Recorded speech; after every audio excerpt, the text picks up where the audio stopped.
audio check. So, just a second. I'm going to check on the other phone if the video and we are all both visibly right. How's everything otherwise? Oh, everything is good, yeah. I mean, it's a different time for everybody. So for us also, it's a very, very challenging time all across here. But it's okay. I mean, we guys are still trying to make the most of it and being positive, and the kids are doing good, Payal is doing good. So yeah, not too bad. Hear that. Great. So I think this looks great right now. I'm just checking the video quality so that we're all good to begin. So great, Hitesh. Welcome to Candid with Ankit Nagpal. And thank you. Pleasure of mine. Pleasure to have you in. And I must tell you before we start that this show has been supported by two very, very well-known brands, which is Voila Accessories, and we have Gem Mines. They are basically a certified Gem Mines company in India, and they are powered joint sponsors, you can say, with us. In fact, we keep a very interesting contest in the middle of our show, where we make sure that the winners, we'll ask 3 questions regarding you, the guest, and the first one who answers well is the winner, and we send them gift hampers from these products. Nice, beautiful. So yeah, that's a so big shout out to the sponsors. Yeah, good going. It's something to cheer up everybody. Yeah. So Hitesh, let's begin, and let me understand how to address you as. Shall I address you as? Should I call you like a singer, a songwriter, a producer, a guitarist? How shall we begin with all this with you? Like, how should we address you with? Wow. Okay, so that's a good one. Yeah. So anything, yeah, you can. I'm your friend. So, but yeah, I've like professionally, I've had this journey of wearing different hats, donning different hats over the period of my 24 years in the playing music professionally. Yeah, I've always been a sort of a singer and a guitar player since my school days, and over the years I've also become a music producer and lyrics writer, director. All sorts of things have happened. So yeah, and bandmate, playing in a team situation and learning to adapt to that is also very important. So Eka has been around for about 10 years now. Absolutely. So yeah, everything, yeah. So Hitesh, 1,800 concerts and 16 countries. That's what I think is the number which is with you to perform. So how has your journey been? Because we all know you from the first phase of where we have seen you always with Euphoria, where you had been for several years. I think you were with Euphoria till about 2010, if I'm right. That's right. Absolutely. So, how has the journey been? What was that before you joined Euphoria? See, I must tell you one more thing, that we have divided this entire show into 4 segments.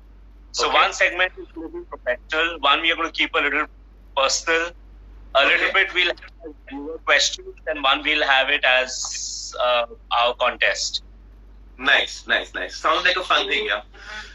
So I'll share a little bit of my journey with you to answer your first question. I joined Euphoria in 1996, and that time I was in first year college. Usse pehle, I was part of my school band, and we used to perform in the school competitions and everything. And because I was so serious in music, while I was still in class 12, I already had joined a semi-professional outfit that used to play in college festivals and all of that. I think I always wanted to do more music than I would get. While school we used to do a good amount of stuff, but I always wanted to do more. So I had joined a semi-professional band, and I remember playing shows at Lady Irwin College and JMC while I was still in class 12, and even IIT like Delhi Rendezvous.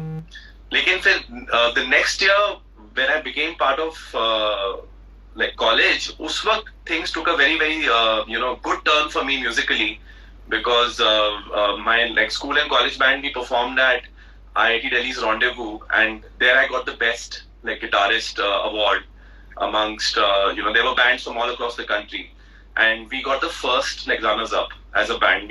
Them three guys were still in school that time, so it was a beautiful thing to happen. And like at that time, Euphoria was also looking for a guitar player. So Amit Kilam, who was actually part of Indian Ocean that time, he was also part of Euphoria. And Amit had asked me that, would you like to, be a part of this situation? I said, why not? Because also at that point in time, the person whom I used to admire, he was also part of Euphoria. There was this gentleman called Gussie Rick, who was the guitar player in Euphoria, who was also my teacher briefly. I mean, I had taken about 13, 14 classes from him. So I was like thrilled. And then, of course, like Palash was there as well, and he's someone that everybody admired. It was a fantastic team, and I got very excited when that offer came, and I went and jammed with them, and they said, okay, we really like you, let's do this. And that's how I became part of Euphoria back in 1996. And it was a lot of learning from there on. And 1998, when our first album came out, which was Dhoom. And uske baad, once the album was out, the video was out, things really started becoming very, very big, because we started getting calls from all across the country. And I remember we performed at places like Filmfare Awards, Zee Cine Awards. In the year 2000, we performed at the Beale Street Music Festival, which is in Memphis. And, we performed at the United Nations General Assembly Hall in 2001 as part of the Indo-Pak Peace Concert. And so many other concerts and so many awesome platforms.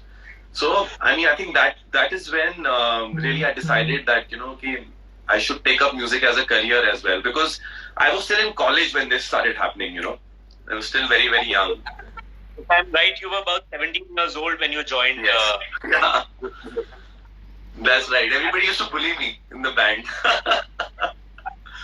But yeah, I mean, it was a good time. Beautiful times. Wonderful memories. Wonderful. In fact, all of us, I think songs like Mairi, songs like Mehfool, songs like Dhoom, I think these songs have been top of the chart busters. I think we've all enjoyed. We still listen. I still remember my days. I think if some of my friends who are online, even they remember this. But I still remember that we all had gone for a trip once to Shimla. And we were all boys, we had gone for a trip. And we had this song, and we were obviously super high. And we had put this song, and we were all singing in the same, I mean, all of us in the same tone. We were all singing to each other's voice, and we had a great time. So those songs, I think I still have those videos, have created great memories with all of us. And I think I think it cannot be ever in denial. But one question that I wanted to ask you always, in fact, the times when I've got a chance to work with you as well, I never asked you this, but I thought I'll ask you in a personal segment, but I realize it's a little more professional as well, I believe. Though it's not there today. So you'd always been wearing this bandana on your forehead while you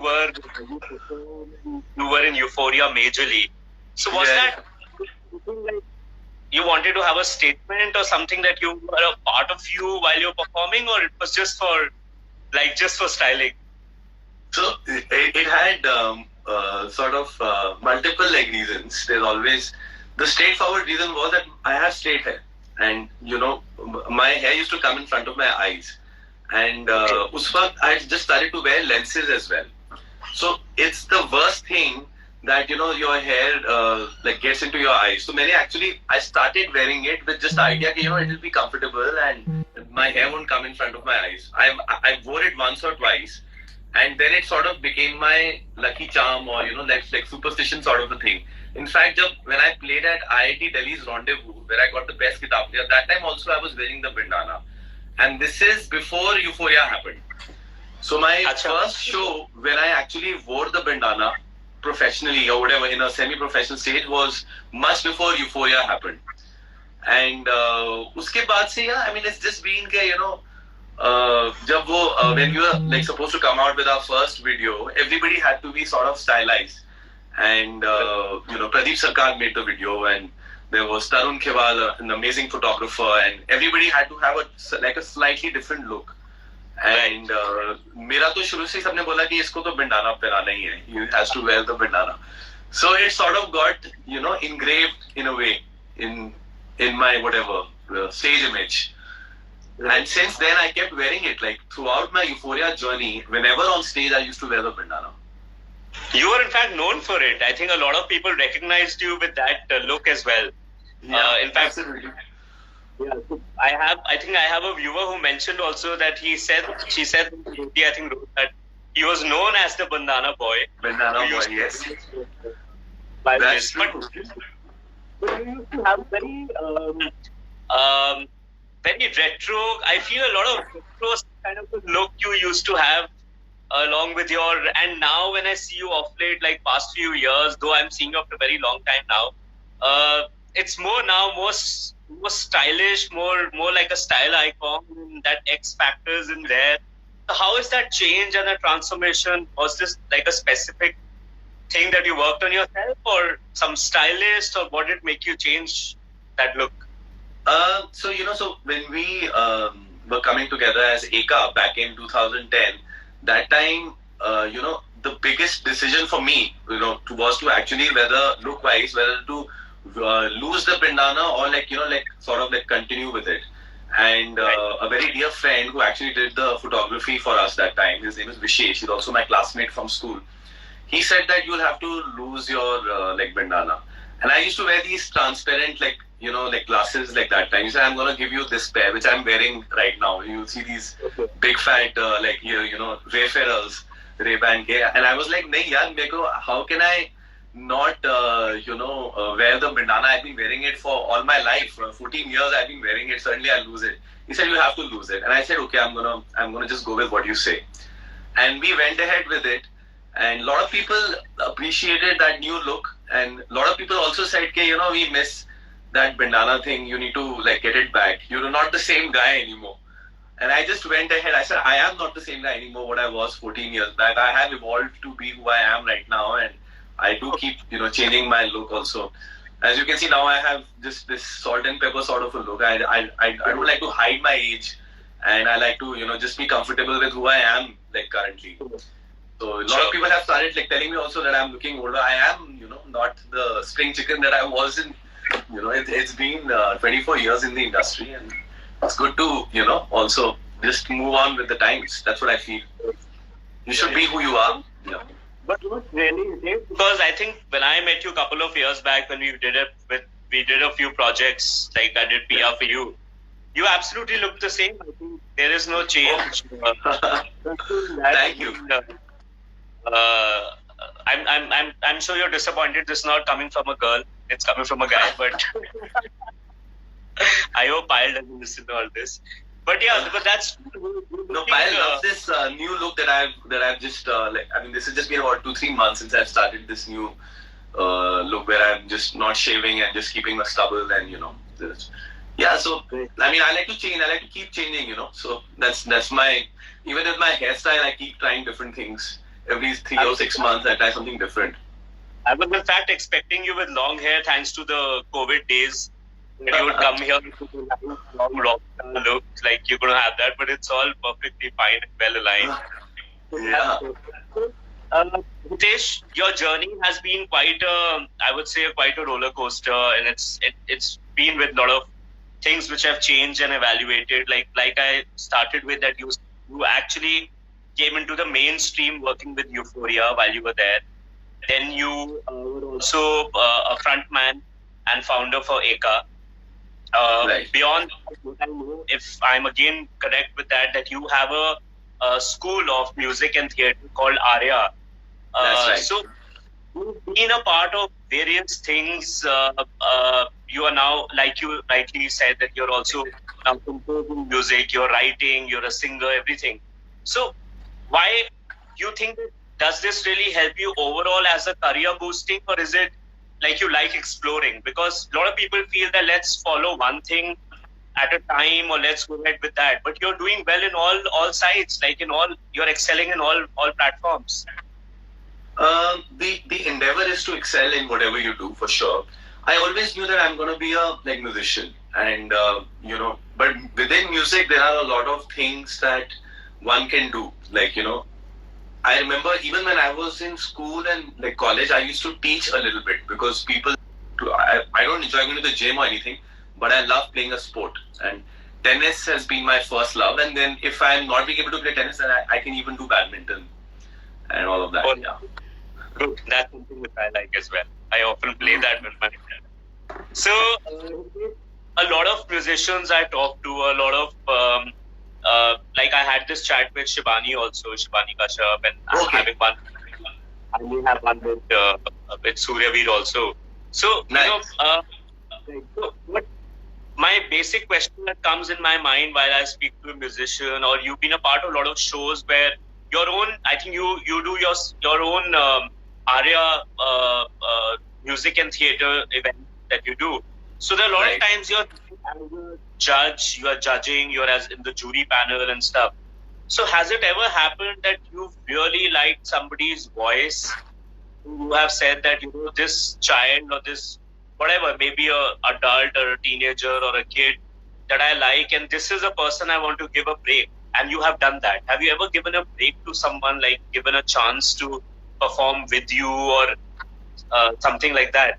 Has that happened, or is it just that on the show people say that I like your voice, आप show के बाद मुझे मैं आपको काम दूंगा, but ऐसा होता भी है या it is just for the TRP? नहीं, ऐसा absolutely होता है. See, the thing is that what I'm really happy now is that a lot of good students who were actually part of ARIA earlier, they have become established professional musicians now, which is fantastic. And I'm really glad that Kay was initially learning guitar at ARIA, and now she's been as soon as that's the time we actually met. I think around April or May we met for the first time, and we thought that let's do it. Yeah, this is the best time to go and follow your dream. Interesting, and that's how you started. So I would love to hear you once. Bear your expenses and all out of that. So all of those things also happened, and it was. I was a kid that time, right? I was just 20 maybe that time. It was beautiful. Superb. I think that's a way that you clearly remember. So I'm sure it must have been great. So Hitesh, coming now, we've spoken about ARIA, we've spoken about Euphoria. So I'll probably have one question that again, like I said, that this is an opportunity I'm getting to ask you questions which I could never do while we used to talk and work. So Hitesh, how did Eka start? One news report I saw that you had said that, I think it was the midday, where you had said that all three of us we at the same point of time saw Rock On, and you guys connected and you thought you'll start. And the other news report somewhere in H3, I saw that all of you were sitting together, you started playing and jamming, and you realized that you guys should be together and start a band. So what is true? Is it both, or is it one of the things? What is the truth behind the entire begin? So I'll tell you, see, there is no smoke without fire. So a little bit of all of this is true because, Rock On came at a time, I think 2008 or 9, when, uske ek do saal baad we also formed Eka. A lot of things had, led to that sort of situation. I think it was meant to be that Eka was, destined to be actually. I think, the chemistry that the three of us had, Benny, Lokesh and I, was very, very special and very, very unique.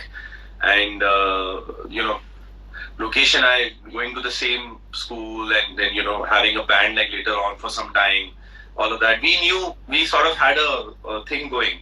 And even with me and Benny, X number of years in Euphoria together, there was a very, very strong bond and a strong musical chemistry. Because when you play guitars and he plays